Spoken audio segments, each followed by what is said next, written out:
Hello friends, स्वागत है आप लोग का हमारे यूट्यूब चैनल रचना ऑनलाइन क्लासेस में। आज के इस वीडियो में हम बिहार डीएलएड एंट्रेंस एग्जाम 2024 के लिए यहाँ पर आपके जो है मैथमेटिक्स के मॉडल प्रैक्टिस सेट 3 को करने वाले हैं। पिछली वीडियो में हमने जो है वो 2 सेट को ऑलरेडी कंप्लीट कर लिया है, तो उसे आप लोग जो है हमारे चैनल पर जा करके देख सकते हैं। तो स्टार्ट करते हैं हम लोग अपना वीडियो पसंद आए वीडियो को लाइक करें, दोस्तों के साथ शेयर करें। यहाँ पर हमारा फर्स्ट क्वेश्चन है, √3 और √5 ये क्या है। ऑप्शन में पूर्णांक संख्या, एक अपरिमेय संख्या, एक परिमेय संख्या, इनमें से कोई नहीं। जो √3 और √5 है वह आपका एक अपरिमेय संख्या है, तो हमारा ऑप्शन नंबर बी जो है वह सही हो जाएगा। अगला हमारा क्वेश्चन है, द्विघात बहुपद 6x² - 7x - 3 के शून्य क्या होंगे। मीन्स आपका यहाँ पर जो अल्फा और जो बीटा का मान है वो यहाँ पर पूछा जा रहा है।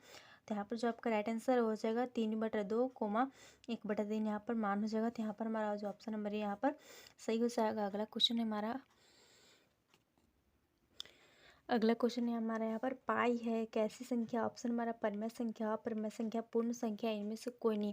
जो आपका पाई है, पाई एक जो अपरिमेय संख्या, तो यहाँ पर हमारा ऑप्शन नंबर बी जो है वह सही हो जाएगा। अगला क्वेश्चन हमारे यहाँ पर, एक द्विघात बहुपद के मूलों के योगफल और गुणनफल क्रमशः 2 और -15। तो जो द्विघात बहुपद है आपका कौन सा है, यानी कि जो मूलों का योगफल अल्फा प्लस बीटा आपको मान दिया हुआ है, जो कि -b/a होता है, वो दिया 2 का, और अल्फा इंटू बीटा का मान यहाँ पर हमारा दिया हुआ है जो कि आपका होता है c/a। तो यहाँ पर -15 दिया हुआ है। तो इसके द्वारा जो हम इसका जो है द्विघात समीकरण निकालेंगे वो आ जाएगा आपका x² - 2x - 15। यहाँ पर हमारा ऑप्शन नंबर डी जो है वो सही हो जाएगा। अगला क्वेश्चन हमारा, एक रैखिक समीकरण का घात क्या होगा। तो एक रैखिक समीकरण कैसे कहते हैं, ऐसे समीकरण जिसका घात जो आपका +1 होता है, 1 होता है। तो यहाँ पर हमारा ऑप्शन नंबर सी जो है वो सही हो जाएगा। और द्विघात समीकरण का घात जो है वो क्या होता है, वो 2 हो जाता है। अगला क्वेश्चन है हमारे पर, यदि द्विघात समीकरण p of x is equal to इतना कि शून्याङ्क अल्फा और बीटा है, तो अल्फा प्लस बीटा का मान क्या होगा। तो alpha plus beta is equal to हो जाता है आपका -b/a। ठीक है, यहाँ पर -b करेंगे तो +3 है, तो -3/a का मान 2 है, तो 2 हो जाएगा। तो यहाँ पर जो है आपका ऑप्शन नंबर डी सही हो जाएगा। तो यहाँ पर जो है डी ऑप्शन राइट हो जाएगा। चलते हैं अगले क्वेश्चन की ओर। अगला क्वेश्चन है हमारे यहाँ पर, बहुपद 4x² - 4x + 1 के मूलों का गुणनफल क्या होगा। मूलों का गुणनफल जो होता है आपका अल्फा इंटू बीटा हो जाता है, वो हो जाता है आपका यहाँ पर क्या हो जाता है, c/a हो जाता है। ठीक है, और c/a जब हम करेंगे यहाँ पर, तो c का मान हमारे यहाँ पर 1 है। ठीक है, और a का मान यहाँ पर हमारा 4 हो गया, तो 1/4 यहाँ पर आंसर जो आ जाएगा। तो यहाँ पर हमारा जो ऑप्शन नंबर सी जो होगा सही हो जाएगा। ठीक है, अगला क्वेश्चन हमारा, द्विघात समीकरण x² + 6 - 1 के मूलों की प्रकृति क्या होगी। तो इस जो है समीकरण के मूलों की प्रकृति आपको वास्तविक असमान हो जाएगी। यहाँ पर हमारा ऑप्शन नंबर ए सही हो जाएगा। अगला क्वेश्चन हमारा, जब किसी CFP का सामान्य पद 3n + 5 है, तो इसका सारांतर क्या होगा। यहाँ पे डी का मान पूछ रहा है, तो ये वो हो जाएगा आपका right answer +3। Option number C यहाँ पर हमारा सही हो जाएगा। अगला क्वेश्चन हमारा, त्रिभुज ABC में डी जो है वह समानांतर है BC के, और जो आपका AD/DB है वो 5/3 है, तो AE/AC का मान क्या होगा। यहाँ पर राइट आंसर जो हो जाएगा आपका 5/8। ऑप्शन नंबर सी जो होगा सही हो जाएगा। चलते हैं हम लोग अपने अगले क्वेश्चन की ओर। अगला क्वेश्चन है हमारे यहाँ पर, जो समांतर क्षेत्र जो है वह समांतर श्रेणी आपका 10 7 4 का 30वां पद पूछ रहा है। तो nवां पद आपका हमने फॉर्मूला बताया कि an इज इक्वल टू जो आपका हो जाता है, an इज इक्वल टू हो जाता है आपका यहाँ पर a + n - 1 इंटू डी। ठीक है, तो इसमें जो आपका n की जगह हम रखेंगे यहाँ पे 30 को, और जो आपका आंसर आ जाएगा उस यहाँ पर a की जगह आपको जो 10 को रखना है, डी की जगह जो है वह 7 में से 10 को घटाने पर जो आएगा उसी को रखना है। तो आपका जो 30वां पद आ जाएगा वो हो जाएगा यहाँ पर आपका ऑप्शन में बी -77 हो जाएगा। ये जो है वह सही हो जाएगा। अगला क्वेश्चन हमारा, दो समबाहु त्रिभुजों के क्षेत्रफल का अनुपात 9:4 है, तो उनकी संगत भुजाओं का अनुपात क्या होगा। तो संगत भुजाओं का जो अनुपात है वो हो जाएगा आपका 3:2। ऑप्शन नंबर बी यहाँ पर हमारा क्या हो जाएगा, सही हो जाएगा। हम चलते हैं अपने अगले क्वेश्चन की ओर। अगला क्वेश्चन है हमारे यहाँ पर, बिंदु 2,3 और -2,3 के बीच की दूरी क्या हो जाएगी। तो यहाँ पर आपका राइट आंसर हो जाएगा 4 हो जाएगी। इन दोनों के बीच की दूरी जो आपका x - x² का whole square + 1 - 2 square into root under करके निकालेंगे, तो आपका जो है +4 आ जाएगा। अगला क्वेश्चन हमारा, tan π/2 का मान क्या होगा। तो π/2 यानी कि tan 90 डिग्री, और tan 90 डिग्री का 0 डिग्री का 0 होता है, tan 90 का इन्फिनाइट होता है, अपरिभाषित होता है। तो यहाँ पर जो ऑप्शन नंबर डी हमारा सही हो जाएगा। अगला क्वेश्चन हमारा, बिंदु 2,3 की दूरी मूल बिंदु से क्या होगी। तो जो इसकी मूल बिंदु से दूरी हो जाएगी वो हो जाएगी आपका यहाँ पर √13। ऑप्शन नंबर सी जो होगा सही हो जाएगा। मूल बिंदु का सूत्र होता है √x² + y²। ठीक है, अगला क्वेश्चन हमारे यहाँ पर, 1/√3 किसके बराबर है। तो आपका tan 30 डिग्री का मान क्या होता है, और tan 30 डिग्री का मान ही होता है 1/√3। तो यहाँ पर हमारा ऑप्शन नंबर डी जो होगा सही हो जाएगा। हम चलते हैं अपने अगले क्वेश्चन की ओर। अगला क्वेश्चन है हमारे यहाँ पर एक स्तंभ की लंबाई और उसकी छाया का अनुपात जो हुआ √3:1 है, तो सूर्य का उन्नयन क्या होगा, तो सूर्य का उन्नयन कोण जो हो जाएगा यहाँ पर आपका 60 डिग्री हो जाएगा। ऑप्शन नंबर डी सही हो जाएगा। अगला क्वेश्चन हमारा एक बिंदु Q से एक वृत्त पर स्पर्श रेखा की लंबाई 24 सेंटीमीटर तथा Q की केंद्र से दूरी 25 सेंटीमीटर है, तो वृत्त की त्रिज्या क्या हो जाएगी, जो आपकी वृत्त की त्रिज्या हो जाएगी वो हो जाएगी आपकी क्या 7 सेंटीमीटर। ऑप्शन नंबर यहाँ पर हमारा सही हो जाएगा। अगला क्वेश्चन हमारा 25 मीटर ऊंची पहाड़ी चोटी से एक मीनार के शिखर का उन्नयन कोण उसके पाद के और नमन कोण के बराबर है, तो मीनार की ऊंचाई क्या है, तो मीनार की ऊंचाई जो है वो हो जाएगी आपका 50 मीटर। तो यहाँ पर हमारा ऑप्शन में बी जो होगा सही हो जाएगा। अगला क्वेश्चन हमारा दी गई आकृति में यदि टीपी और टीक्यू यहाँ पर जो एक आपका आकृति दिया हुआ है देख सकते हैं। इस पिक्चर में आपको पूछ रहा है कि टीपी और टीक्यू जो है केंद्र ओ वाले किसी वृत्त के जो है दो स्पर्श रेखाएं हैं कि पी और क्यू का मान आपका 110 डिग्री है, और तो हमारा पी टी क्यू इसका मान पूछ रहा है कि इसका मान जो होगा क्या होगा, तो यहाँ पर राइट आंसर हो जाएगा आपका 70 डिग्री। ऑप्शन नंबर बी जो होगा यहाँ पर जो है वो सही हो जाएगा। यहाँ पर 70 डिग्री है, ठीक है, ये सही हो जाएगा।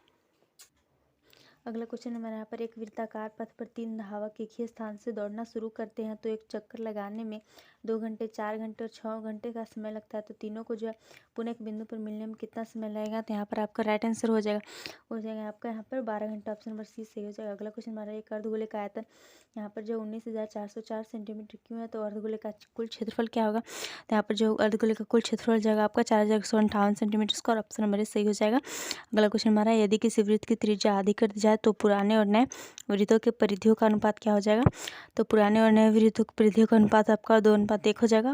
यहाँ पर ऑप्शन नंबर बी आपका सही हो जाएगा। चलते हैं अगले क्वेश्चन की ओर। अगला क्वेश्चन हमारा पर एक शंकु की ऊंचाई 24 सेंटीमीटर, आधार की त्रिज्या 6 सेंटीमीटर, तो शंकु का जो आयतन है वह क्या हो जाएगा, तो यहाँ पर जो आपका शंकु का आयतन हो जाएगा 288 पाई। ऑप्शन नंबर हमारे यहाँ पर सही हो जाएगा। अगला क्वेश्चन हमारा 3, 5, 2, 5, 7, 5, 8, 5 का बहुलक क्या होगा, तो यहाँ पर राइट आंसर जो हो जाएगा वो हो जाएगा यहाँ पर 5, 5 जो यहाँ पर 1, 2, 3, 4 बार आया, इसलिए बहुलक यानी कि सबसे ज़्यादा बार जो संख्या आती है उसी को हम लोग बहुलक कहते हैं। अगला हमारा क्वेश्चन है किसी घटना की प्रायिकता जो है वो नहीं होती है, किसी घटना की प्रायिकता जो है वो ऋणात्मक नहीं होती है, तो यहाँ पर हमारा जो ऑप्शन नंबर सी जो है वो माइनस आती है, सही हो जाएगा। अगला क्वेश्चन हमारा किसी बारंबारता का बहुलक होता है, तो किसी बारंबारता का बहुलक हो जाता है वो हो जाता है आपका अधिकतम बारंबारता मान, तो ऑप्शन नंबर सी यहाँ पर हमारा सही हो जाएगा। अगला क्वेश्चन हमारा निश्चित घटना की प्रायिकता क्या होती है, तो निश्चित घटना की प्रायिकता हो जाती है आपका +1, तो ऑप्शन नंबर यहाँ पर हमारा सही हो जाएगा। चलते हैं अगले क्वेश्चन की ओर। अगला क्वेश्चन हमारे यहाँ पर निम्नलिखित में कौन जो है वो परिमेय संख्या है, ठीक है, कौन जो है परिमेय संख्या है, तो यहाँ पर हमारे जो √2 कैंसिल हो जाएगा, +2 आएगा। ऑप्शन नंबर बी यहाँ पर हमारा सही हो जाएगा। अगला क्वेश्चन है हमारे यहाँ पर बहुपद x² - 4x + 1 के मूलों का योग क्या है, यानी कि अल्फा प्लस बीटा का मान -b/a होगा, तो माइनस माइनस प्लस हो जाएगा। तो यहाँ पर जो है वो आपका b/a करेंगे तो 4 आना चाहिए यहाँ पर जो है, लेकिन यहाँ पर जो है मूलों का योग यहाँ पर 2 ही दे रहा है, तो यहाँ पर क्या हो जाएगा, ऑप्शन नंबर 2 यहाँ पर हमारा सही हो जाएगा। अगला क्वेश्चन हमारा निम्नलिखित में कौन जो है वह यहाँ पर अगर 2 रहता तो यहाँ पर 2 आ जाता, ठीक है, -b अगर अल्फा प्लस बीटा -b/a करेंगे तो 4/2 2 आ जाएगा। अगला क्वेश्चन हमारा निम्नलिखित में कौन अपरिमेय संख्या है, तो यहाँ हमारा ये तो हो जाएगा परिमेय, ये भी परिमेय और ये भी हो जाएगा आपका परिमेय, तो ऑप्शन नंबर सी जो है हमारा यहाँ पर सही हो जाएगा। यह क्या है, एक अपरिमेय संख्या। चलते हैं अगले क्वेश्चन के। अगला क्वेश्चन है हमारे यहाँ पर यदि द्विघात बहुपद q(x) इतना है कि शून्य का अल्फा बीटा, तो अल्फा प्लस बीटा का -b/a हो जाएगा, तो यहाँ पर आपका राइट आंसर जो हो जाएगा ऑप्शन नंबर सी +1 आ जाएगा। अगला क्वेश्चन हमारा ए का मान जिसके लिए समीकरण निकाय का एक अद्वितीय हल होगा, तो अद्वितीय हल के लिए आपका ए का मान जो होगा ≠ 3 होगा, यानी कि 3 नहीं होगा। ऑप्शन नंबर बी यहाँ पर हमारा सही हो जाएगा। अगला क्वेश्चन हमारा द्विघात समीकरण x² - 5x + इसके विभक्ति कर जो है वह पूछ रहा है, डी का मान पूछ रहा है, जो होता है आपका b² - 4ac, ठीक है, इस फॉर्मूला पर हम रखेंगे तो आपका राइट आंसर आ जाएगा 9 आ जाएगा, तो ऑप्शन नंबर सी यहाँ पर हमारा सही हो जाएगा। अगला क्वेश्चन हमारे यहाँ पर ए का मान जो है जिसके लिए समीकरण जो दिया हुआ है इसके अनगिनत हल होंगे, तो अनगिनत हल हो, लेकिन ए का मान जो है +10 हो जाएगा। ऑप्शन नंबर सी यहाँ पर हमारा सही हो जाएगा। चलते हैं अगले क्वेश्चन के। अगला क्वेश्चन हमारे यहाँ पर निम्नलिखित में से कौन जो इसका शून्यक है, तो इसका जो है यहाँ पर राइट आंसर हो जाएगा आपका यहाँ पर +1, ये हो जाएगा 2√2 है इसका जो है शून्यक है। अगला क्वेश्चन हमारा त्रिभुज ABC में AB 6 है, BC 12 है, CA 6√3 है, तो कौन ए का मान क्या होगा, तो कौन ए जो आपका हो जाएगा 90 डिग्री। ऑप्शन नंबर डी यहाँ पर हमारा सही हो जाएगा। चलते हैं अब हम लोग अपने अगले क्वेश्चन के। अगला क्वेश्चन है हमारा पर समांतर श्रेणी 2 7 12 का 10वां पद क्या है। तो 10वां पद इसका हो जाएगा n equal to a plus n minus 1d करेंगे तो यहाँ पर राइट आंसर हो जाएगा आपका ऑप्शन नंबर 47। अगला क्वेश्चन में त्रिभुज एबीसी समरूप त्रिभुज पी क्यू आर के इतना हमारा मान है तो क्यू आर का मान क्या होगा तो क्यू आर का यहाँ पर मान जाएगा आपको 16 सेंटीमीटर। ऑप्शन नंबर बी सही हो जाएगा। अगला क्वेश्चन हमारा प्रथम 200 प्राकृत संख्याओं का योग क्या होगा। तो प्रथम 200 प्राकृत संख्याओं का योग हो जाएगा आपका यहाँ पे 20,100। ऑप्शन नंबर बी जो है सही हो जाएगा। अगला क्वेश्चन हमारा tan 60 डिग्री का मान क्या होगा। तो tan 60 डिग्री का आपका मान √3 हो जाएगा। ऑप्शन नंबर यहाँ पर हमारा जो है सही हो जाएगा। चलते हैं आप लोग अगले क्वेश्चन के।